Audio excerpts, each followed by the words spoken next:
पायथ्याला शाहू महाराज हजर होते तिथं कुस्ती चालू झाली आणि विजेच्या चपळाने सूर मारला शिवाजी येणार हमदू काकाच्या पायामध्ये पण बळलेल्या ताकदीचा हमदू काका अनुभव सिद्ध बरा होता पाय मागे तांडले छातीचा वजा पाठीवरती टाकला आणि पाठीवरती गेल्याने कब्जा घेतला हमदू काकाने शिवाजी येण्याचा कब्जा घेतल्याबरोबर स्वारी भराय चालू केलं हमदू काकानं शिवाय गेल्याचा वस्त्र सागराच्या बाहेर सागरकर वस्त्र चारोळी आली शिव्या संपूर्ण आणि कुस्ती पुन्हा समोर चालू झाली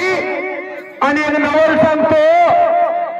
अनुभव सिद्ध हमदू काकाला बळलेल्या ताकदीच्या नावावरून शिववेगान आसमान दाखवला अक्रियोडून समोर आणि छातीवर बसला हमदू काकाच्या शाहू महाराज जागेवर उठून उभा राहिले सर्व मैदान उठून उभा राहिले शिक्क्या टाळ्या थेटवून चालू झाले आणि काळा रोग रामुशाचा पोरगा शिवा नेरळ